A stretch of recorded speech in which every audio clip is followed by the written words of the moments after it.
ulama.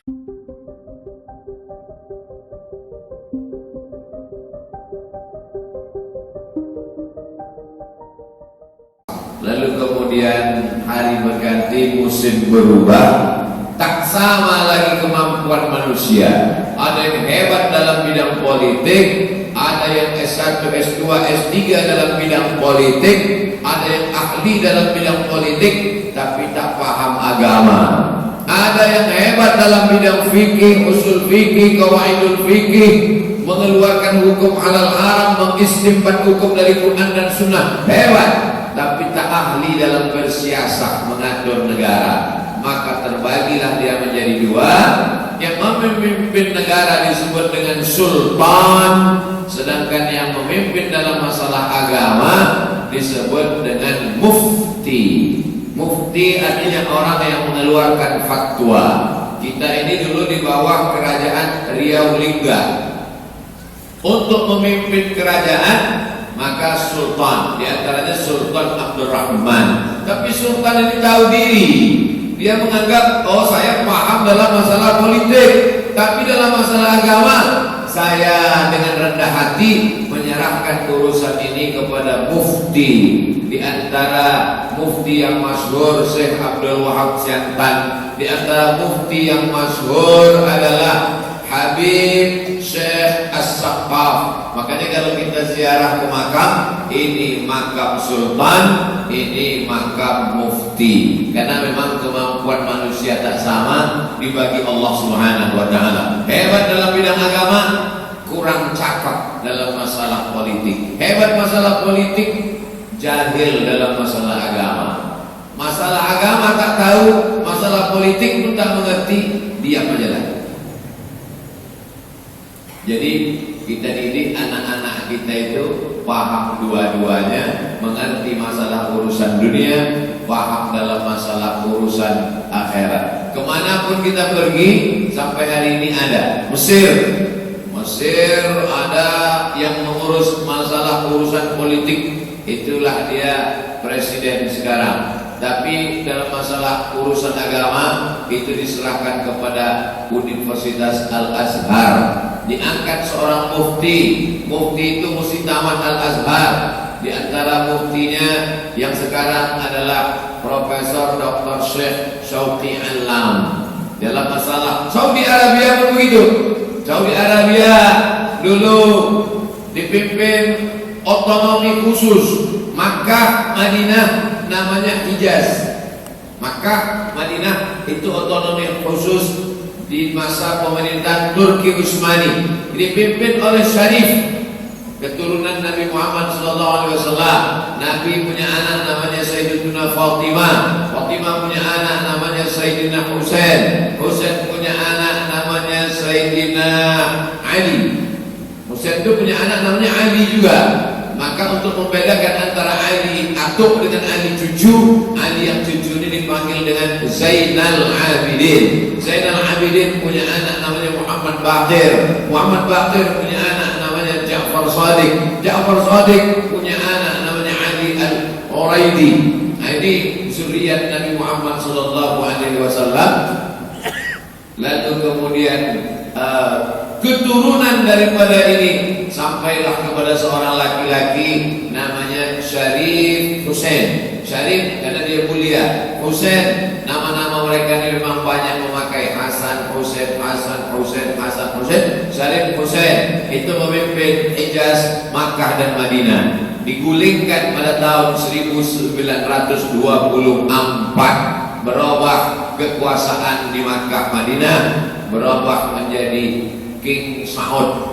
Maka nama airport di Jeddah itu King Abdul Aziz Saud, karena memang rajanya namanya Abdul Aziz. Sejak 1924 digantikan oleh anaknya, anak, dan sekarang masih anak lagi. Sejak 1924 sampai 2022 masih berputar antara anak-anak Abdul Aziz itu. Fahad bin Abdul Aziz, Abdullah bin Abdul Aziz, Su'ud bin Abdul Aziz, Khalid bin Abdul Aziz. Siapa lagi? Dan yang sekarang adalah Salman bin Abdul Aziz. Nanti setelah meninggal Salman bin Abdul Aziz baru naik cucu. Itulah dia Muhammad bin Salman bin Abdul Aziz. Jadi kekuasaan ini berubah, silih berganti, musim berubah. Sekarang rezimnya King Saud. Tapi dalam masalah agama dia merasa tidak alim, tidak berilmu, tidak faqih, diangkatlah mufti. Mufti yang terkenal dulu namanya Syekh Abdul Aziz bin Baz. Nah, ini semua untuk memutuskan perkara boleh tak boleh, halal dan haram. Maka bagaimana bersinergi antara ulama dengan umarok untuk mengayomi masyarakat. Nah, ini judul yang dibuat oleh panitia pada subuh yang berkah ini.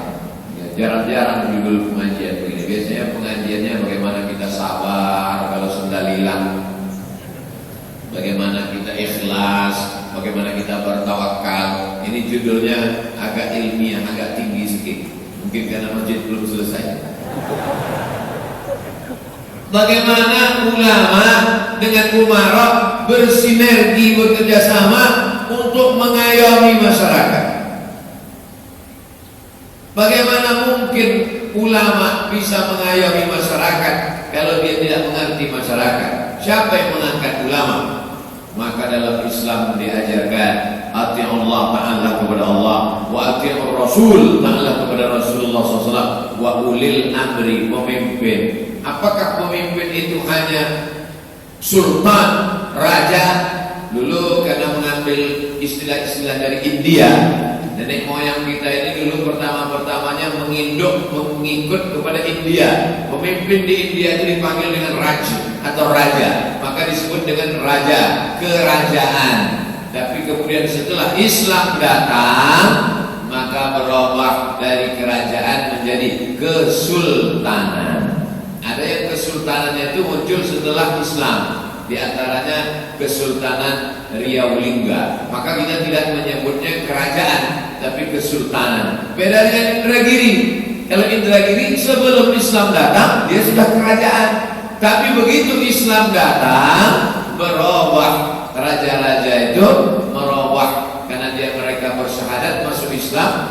Kerajaan Siak itu tidak disebut kerajaan, tapi kesultanan. Karena kesultanan Siak itu setelah Islam datang. Tapi kemudian kerajaan seperti Sriwijaya,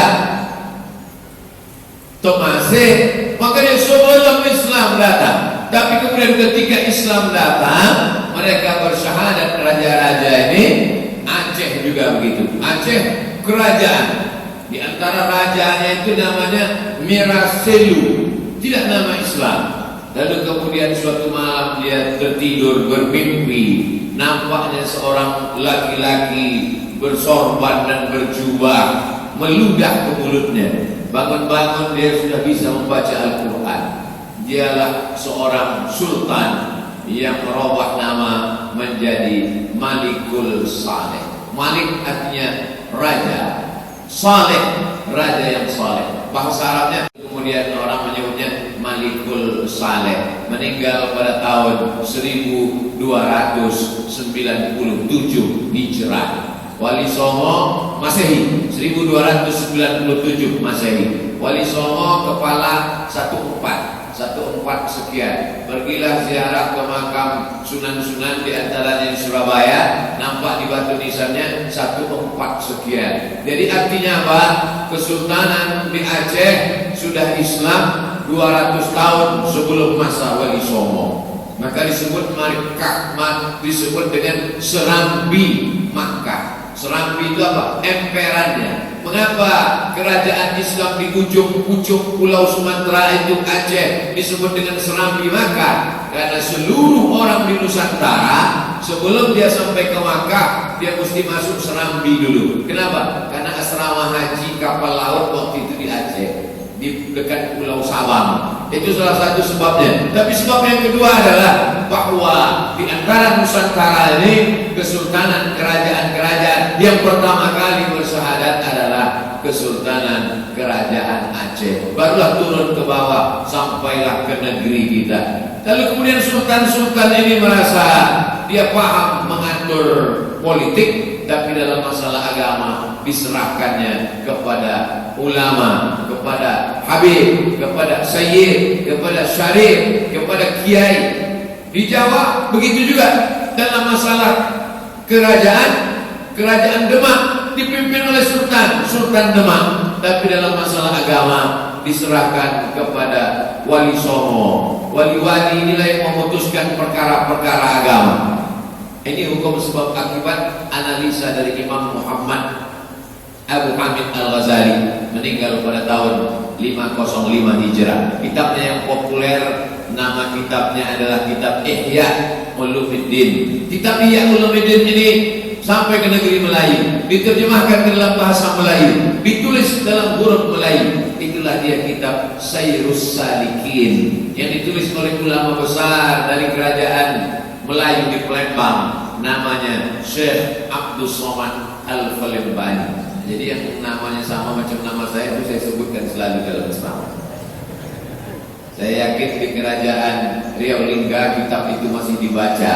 Di Kabupaten Pelalawan yang dulu kerajaan Melayu Pelalawan, pecahan dari kerajaan Melayu Siak se-Indrapura, sampai hari ini kitab Sayrus Salikin masih dibaca. Malam tadi ada Ustadz mau WA saya, kitab apa yang paling bagus untuk mengajar? Kata saya kitab Ihya Ulumuddin. Tapi kitab Ihya ini terlalu besar. Kalau gitu beli ringkasannya, namanya Mau'izatul Mu'minin min Ihya Ulumuddin, diringkas oleh Syekh Jamaluddin Al-Qasimi, 1 jilid. Oh itu pakai bahasa Arab susah, yang bahasa Melayu. Kalau gitu bahasa Melayu cari namanya kitab Sayrus Salikin, diringkas oleh Syekh Abdul Somad Al-Falembani, bahasa Melayu, huruf Arab Melayu, tapi diambil dari Ihya Ulumuddin. Oh tapi tetap juga payah Pak. Nah, kalau gitu tak usah ngaji.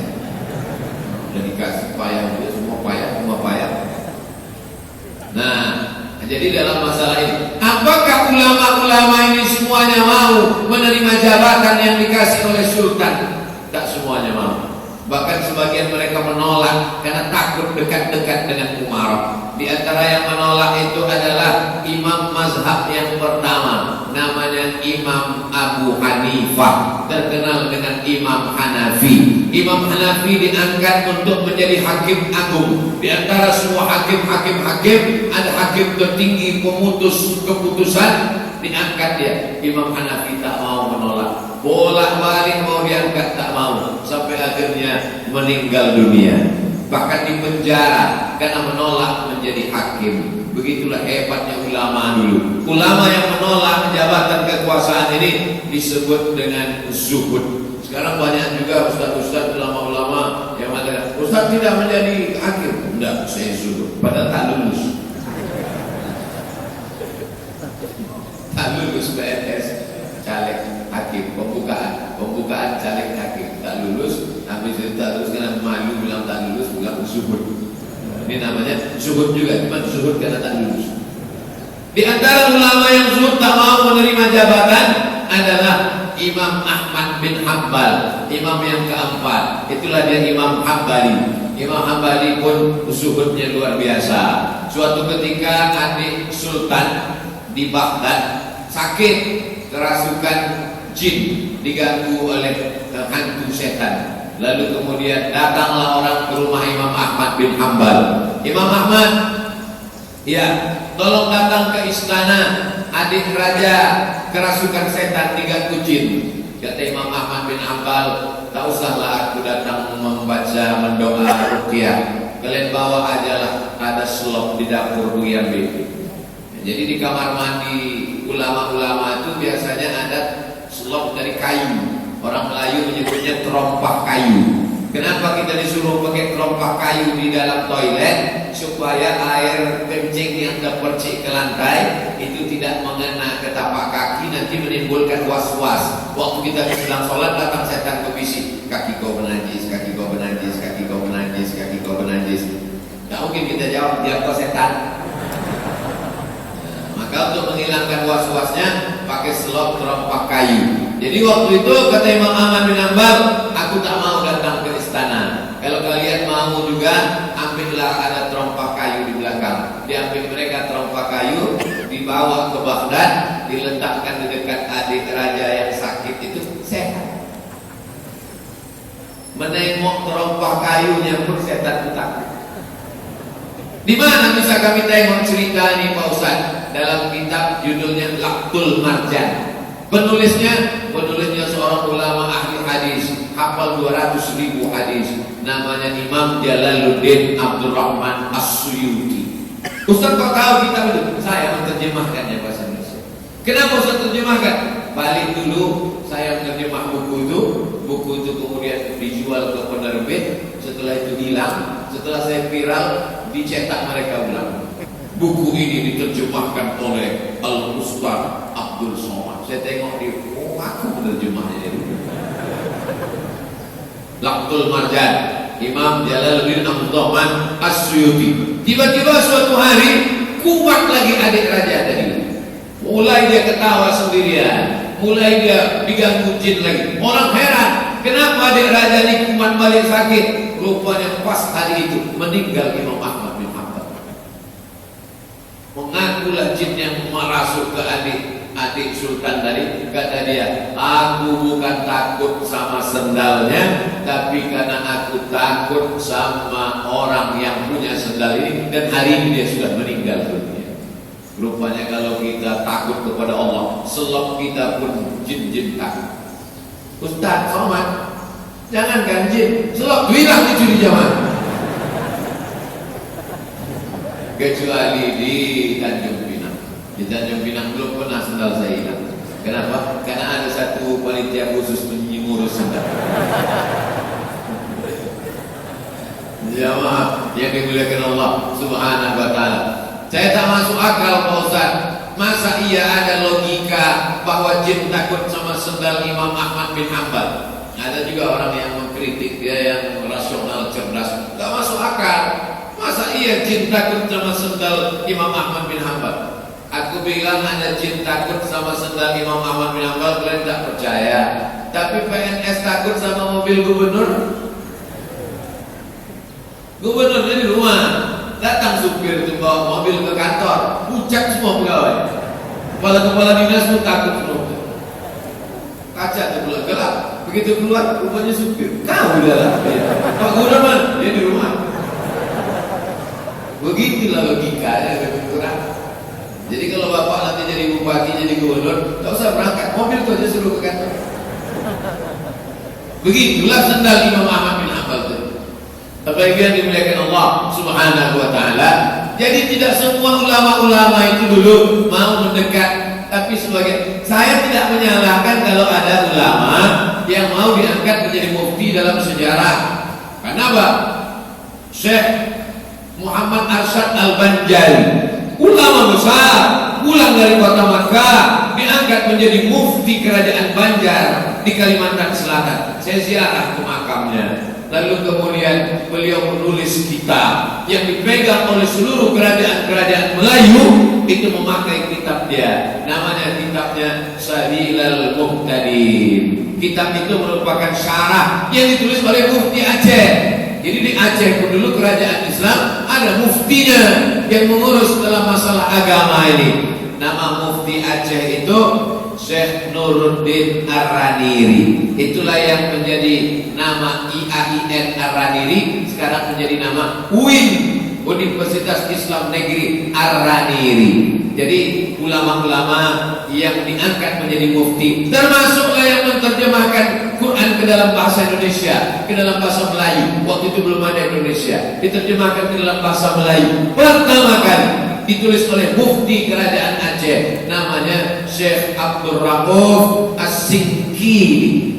Syekh Abdul Rauf As-Singkili itu keponakan dari Syekh Hamzah Fansuri. Hamzah Fansuri punya adik namanya Ali Fansuri. Ali Fansuri punya anak laki-laki, itulah dia Syekh Abdul Rauf As-Singkili. Dia seorang ahli tafsir. Tafsirnya dalam bahasa Indonesia, diterjemahkannya Quran itu ke dalam bahasa Melayu, namanya Tarjuman Al-Mustafid. Tarjuman artinya terjemah, penterjemah. Al-Mustafid bagi orang yang ingin mengambil manfaat. Saya ceritakan tadi tentang Imam Ahmad bin Ambal, tentang Imam Hanafi, tak mau dekat-dekat dengan kekuasaan, takut rusak amalnya, zikirnya, zuhudnya. Tapi ada pula yang dekat, seperti Mufti Aceh, seperti Mufti Banjar, seperti Mufti Kerajaan Riau Lingga, mau diangkat. Bukan berarti mereka jahat. Kenapa? Karena dengan dekat dengan kekuasaan bisa banyak manfaat untuk umat. Ini sebagai mukadimah, mana tahu nanti tiba-tiba saya dekat dengan kekuasaan. Ini Ustaz sudah lain. Itu berarti manfaat untuk tak setuju namanya. Contoh, ini contoh. Saya cuma ceramah aja di masjid. Janganlah kita makan riba. Alladzina yakuluna riba. Orang yang makan riba la yaqumuna illa kama yaqumul ladzi yatakhabbathu syaitanu minal mas. Orang yang makan riba, maka dia nanti bangkit di padang mahsyar seperti orang kerasukan setan. Tapi saya di luar, ngomongnya di masjid, bisa jadi tidak menyentuh dekat dengan kekuasaan. Saya bisa masuk ke dalam, bisa saya Islamkan bank itu. Menjadi apa? Menjadi Dewan Syariah Bank Riau Kepri. Bagus atau tak bagus? Pak, jadi setuju kalau saya jadi Dewan Syariah? Bank Riau Kepri Syariah. Ini loh. Dia memang setelah 30 menit baru masuk sponsor. Jadi yang menentukan ini investasi ini halal, ini namanya mudharabah, ini namanya murabahah, ini bagian bagi hasil di dalam Bank Riau Kepri Syariah. Jadi akan datang tidak ada lagi Bank Riau Kepri Syariah. Kenapa? Karena semuanya sudah syariah. Sekarang ini menggesa menuju syariah. Saya ceramah di Kuala Lumpur, diundang di Bank Rakyat. Tak ada pakai syariah. Bank Rakyat. Dalam hati saya, sampai hati lah orang ini mengasih jadwal di bank haram. Begitu jumpa sama direkturnya, pejabat-pejabatnya, kata mereka, Ustaz Somad, Bank Rakyat ini adalah bank konvensional. Dalam hati saya, aku udah tahu lah, bank konvensional. Tapi berubah 100% total menjadi Islamic Bank. Jadi bedanya di Malaysia dengan tempat kita. Di tempat kita Islam Bank itu tidak disebut Islam, tapi bank syariah. Kalau di Malaysia namanya Islamic Bank. Di Arab namanya Al-Bankul Islami. Bahasa Inggrisnya Islamic Bank. Kenapa di Indonesia tidak disebut Islamic Bank? Karena pada rezim Orde Baru tak boleh bawa-bawa Islam. Jadi zaman itu waktu mau mendirikan Bank Muamalah, ulama-ulama itu kumpul menemui presiden. Pak, kami mau buat bank Islam. Bank Islam tak boleh. Maka disuruh dibuat izinnya tidak bank Islam, bank syariah. Kalau bank syariah boleh. Isinya Islam. Sama macam mau membuat masjid di daerah-daerah Islam minoritas, itu kalau ngurus izin masjid susah. Kami mau bangun masjid, tak boleh bangun masjid.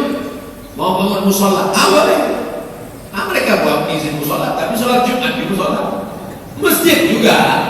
Itu namanya bersiasat. Jadi orang kalau bersiasat, lurus-lurus tabung macam saya ini tidak bisa. Dia harus mana yang belok-belok sedikit untuk sampai kepada tujuan.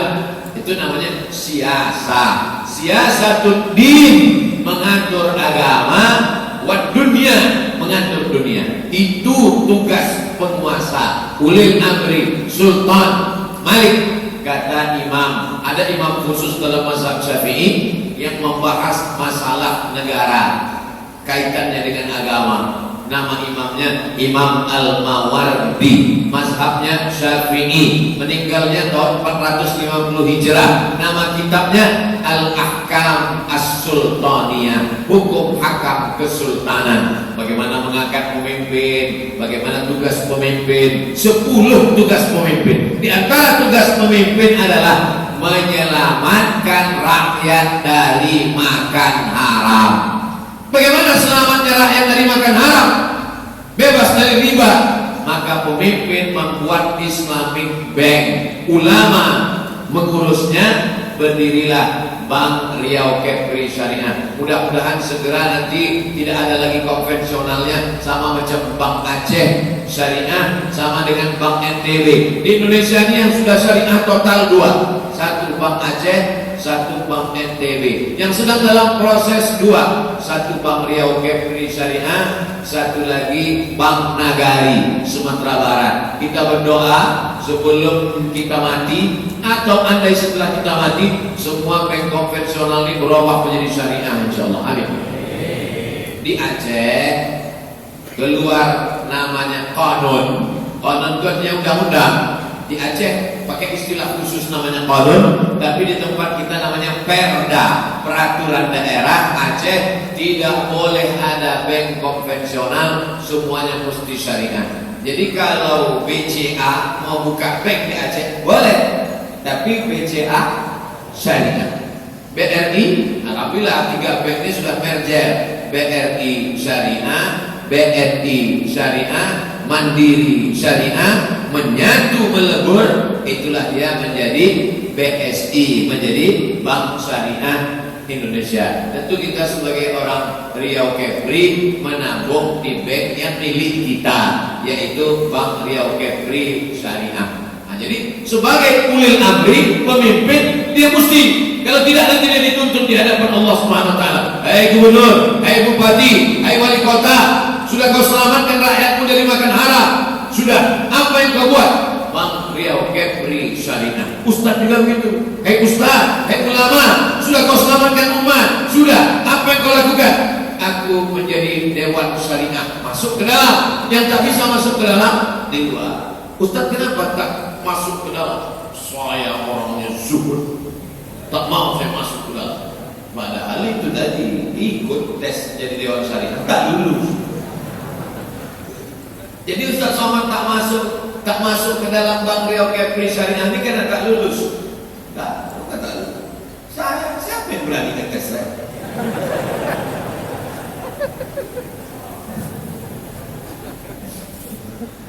Bapak Ibu yang dimuliakan Allah Subhanahu wa taala, jadi saya kemana-mana tausiah, beralihlah ke Bank Riau Kepri Syariah, itu dalam rangka menyelamatkan umat daripada makan haram.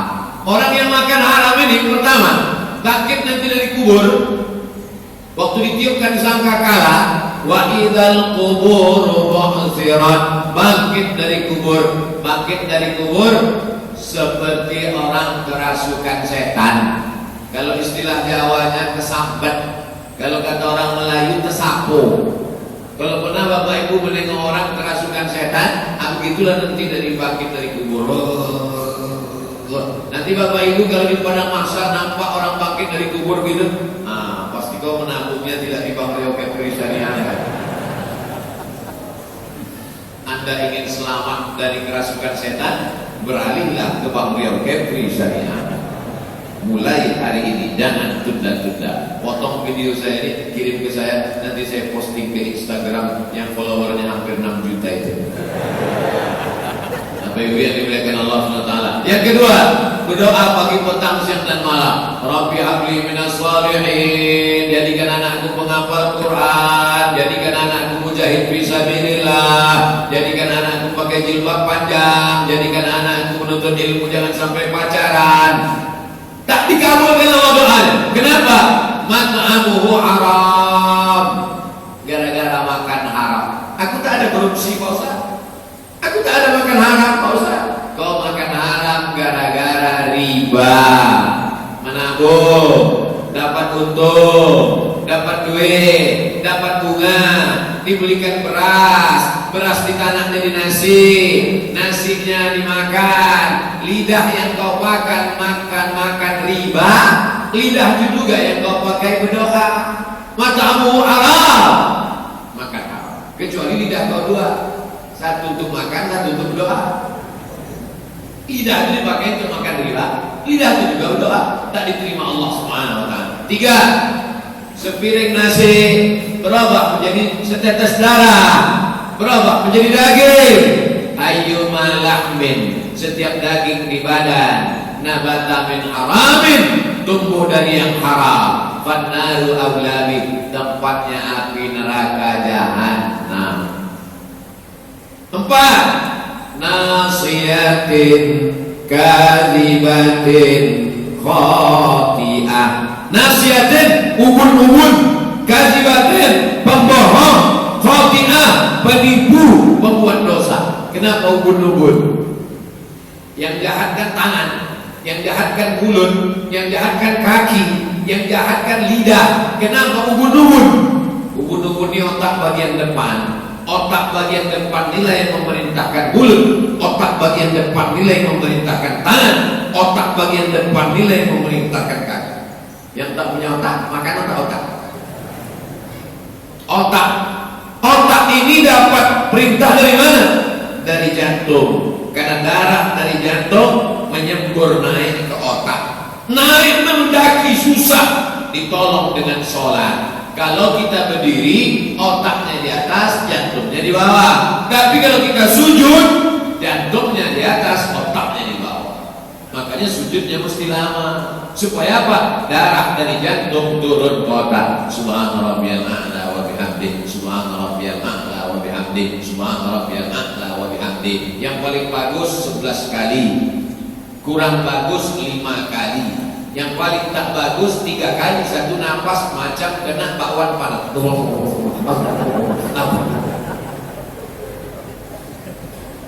Darah dari jantung ini datangnya dari mana? Dari sepiring mie ayam. Jangan mie ayam lah Pak Ustaz, bakso, semangkok bakso. Jangan bakso lah Pak Ustaz, semangkok bubur ayam. Wayang betul lah ceramah ini mengikut selera jamaah belakang. Dari sepiring lontong ini berubah menjadi setetes darah masuk ke jantung, dari jantung naik ke otak.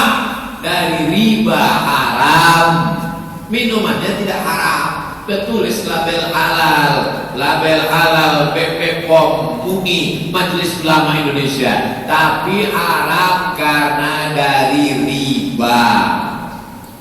Ustaz Somad ngomong riba, tapi ku tengok jadwal Ustaz ada juga ceramah di bank konvensional. Memang selalu ceramah di bank konvensional. Apa judulnya Ustaz? Tentang haramnya riba. Makanya banyak yang undang wal awal wal akhir. Habis itu tadi diundang. Jadi kalau Ustaz diundang di bank konvensional, dikasih orang tuh air minum, Ustaz minum? Enggak. Tak saya minum. Kenapa tak Ustaz minum? Saya memang bisa ceramah tak minum-minum. Dikasihnya teh manis, tak saya minum. Dikasihnya air putih, tak saya minum. Ini Ustaz minum, saya minum. Karena tadi panggil ke Syariah. Apa masalah tak? Lalu kemudian selesai ceramah, dikasihnya lah kue kota. Bawa pulang Pak Ustaz, saya bawa pulang. Tapi tak saya kasih anak bini saya. Kemana Ustaz kasih? Lampu merah. Pas sampai di lampu merah, nampak saya fakir miskin. Biasanya kalau saya berhenti di lampu merah Jalan Sudirman Simpang Nangka itu, banyak yang mengetuk-ngetuk kaca. Ada yang melap kaca pakai bulu ayam, ada yang mau ngasih jual koran, ada yang minta apa, ada yang jual tisu. Pas saya bawa kue dari bank konvensional tadi, satu pun tak ada mereka yang mau. Tahu rupanya mereka saya bawa duit kue haram. Waktu itu saya sedang puasa sunat. Allah. Berikutnya jadwal ceramah maghrib di Jalan Harapan Raya. Allahu Akbar, Allahu Akbar. Mau buka puasa, kue dari haram. Mau tak buka, sudah azan maghrib. Apa kata setan? Buka kotaknya. Begitu dibuka, lemper pula. Apa kata setan? Lemper halal, belum ada lemper haram, Kuat saya makan. Sampai ke masjid di Jalan Harapan Raya, saya pun tausiah. Habis selesai isya, tanya jawab. Selesai tanya jawab, pulang. Memang selama di masjid itu banyak kue, cuma tak ditawari orang itu makan. Segan kita ya. Pas pulang mau makan di pinggir jalan nangka, mau turun, saya tengoklah ada pengemis majelis membawa kuaci. Sudah jam 9 malam, jam 9, jam 10. Saya tanya, Bapak mau kemana? Aku mau balik ke Jalan Paus katanya. Tahu Jalan Paus di mana? Enggak. Jalan dia bilang ayo naik. Saya antar ke Jalan Paus. Saya kasihlah kue kotak tadi. Rupanya kue kotak itu memang asin dia lah makan. Fakir miskin. Boleh duit riba ini pakaikan. Tak boleh dibuang ke laut. Tidak boleh duit riba. Kalau bapak menyimpan di bank konvensional dapat bunganya sekian ratus juta, tak boleh dibuang ke laut. Lalu dipakai untuk apa? Kata Syekh Yusuf Al-Qaradawi, boleh dipakai untuk kepentingan umum, masalih ammah, kepentingan umum, bukan pribadi. Jadi kalau untuk kepentingan umum diantaranya mana? Boleh dibelikan ke semen untuk kepentingan umum. Karena masjid ini tak ada pemiliknya. Masjid ini bukan milik pribadi. Masjid ini bukan milik person punya orang. Masjid bukan milik pengurus, ketua, sekretaris, bendahara. Majelis masjid adalah milik kepentingan umum. Jadi bapak-bapak, ibu-ibu yang masih menabung di bank konvensional dapat bunga, serahkanlah ke pengurus masjid. Dan pengurus masjid tak perlu tanya-tanya. Mana tahu setelah pengajian ini datang orang tua ambil satu koper, ini bunga ya? Anda ambil aja. Ambil aja, belikan ke apa, belikan semua, masjid juga cantik, masya Allah. Nanti semua orang masuk ke masjid ini semua macam menengok kucing. Bagus, cantik, luar biasa. Nah ini semua.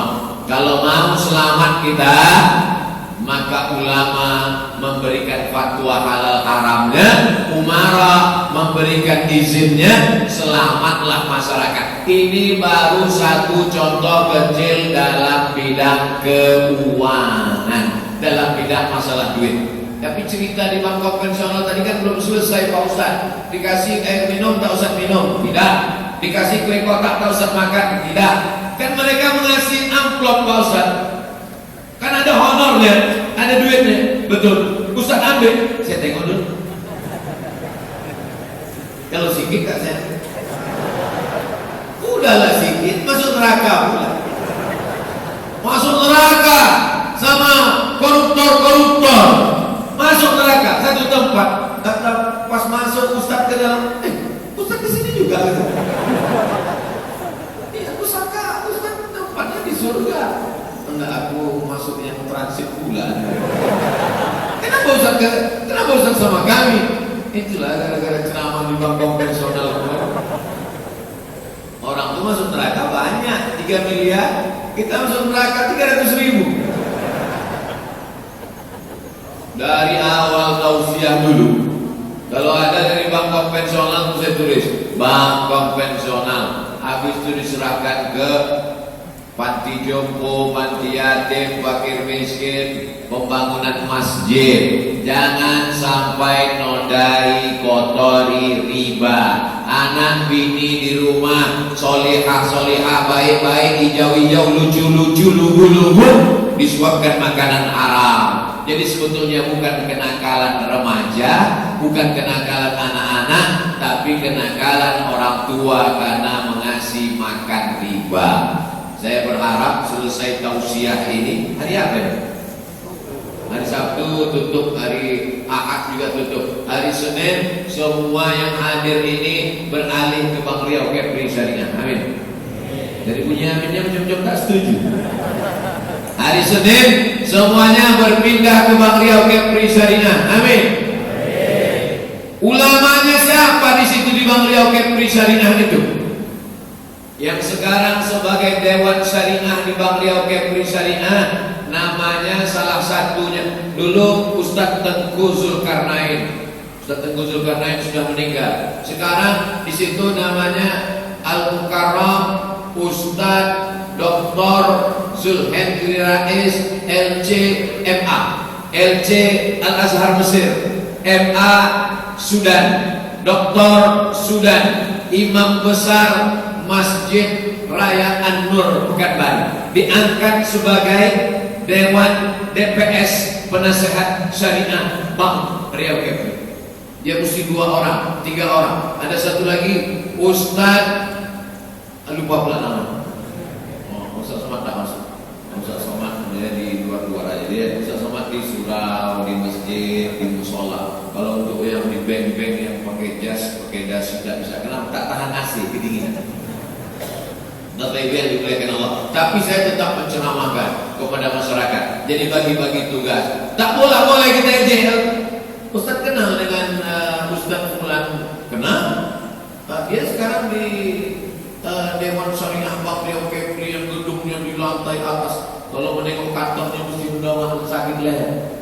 Wah, itu orang-orang yang cinta kepada dunia. Saya di masjid-masjid musola. Bagi-bagi tugas. Ada yang masuk ke dalam, ada yang di luar, ada yang berceramah tausiah tabligh akbar, ada yang menggodok dengan pikirannya, dengan ijtihad fikihnya. Maka ini semua dalam rangka wa ta'awanu 'alal birri wat taqwa, bekerja sama dalam hal kebaikan, wala ta'awanu 'alal itsmi wal 'udwan. Jadi nanti kalau ada ustaz di Tanjung Pinang di Batam yang menjadi Dewan Syariah Bank Riau Kepri di kantor, itu sesungguhnya dia adalah bersinergi dengan ulil amri untuk menyelamatkan masyarakat dari makan haram. Yang nanti dia apa nih Ustaz ini ngajak-ngajak kami ke bank? Umat ini tidak akan selamat kalau tidak masalah ekonomi dan uang. Tak cukup hanya sekedar masjid. Sekarang banyak orang sudah hijrah, sudah tobat, pengajian di masjid, bukan main cinta kepada para habaib dan ulama, tapi rekening masih lagi konvensional. Belum. Ya ayyuhalladzina amanu, hai orang beriman, udkhulu, masuklah kamu fisilmi ke dalam Islam, kafah secara total. Rekening pribadi bank syariah, rekening yayasan bank syariah. Jangan rekening pribadi, rekening yayasan, mesti semuanya bank syariah. Tengok postingan Abdul Somad, transfer ke yayasan tabung wakaf umat, nomor bank syariah Indonesia, Bank Riau Kepri Syariah. Jangan ada bersentuhan dengan konvensional kalau kita mau membangkitkan. Indonesia ini mayoritasnya Islam, Muslim, betul atau salah?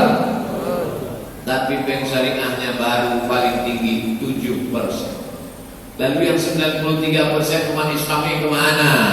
Hari rayanya Islam, puasa sunatnya Islam, pengajian tahajudnya, iktikafnya Islam, masjidnya ramai. Tapi ternyata duitnya masih lagi konvensional. Bapak Ibu yang dimuliakan Allah Subhanahu wa taala, Islam mesti utuh, ipoleksos buat hankam ideologi, politik, sosial, budaya, pertahanan, keamanan mesti berdasarkan Quran dan Sunnah. Asyhadu an la ilaha illallah wa asyhadu anna Muhammadan Rasulullah. Islam ini bukan orang berislam hanya ketika sedang susah hati, tumpur, rugi, kebakaran, baru ke masjid, sholat, nangis di pintu Ka'bah. Ya Allah, yang perempuan jilbabnya panjang, yang laki-laki pakai jubah. Ya Allah, selesai itu pulang, jilbab melayang, jubah melayang, bercelana pendek, berbaju pendek. Pas ditanya, kenapa kau pakai baju pendek? Kemarin waktu umroh bajunya panjang, kenapa sekarang pakai celana pendek, baju pendek? Tuntutan skenario. Saya profesional aja Pak. Ini kan tuntutan pekerjaan. Dianggapnya Tuhan itu dikerangkeng dalam Ka'bah di Makkah, lalu dia naik pesawat menjumpai Tuhan ke sana. Bukan begitu berislam.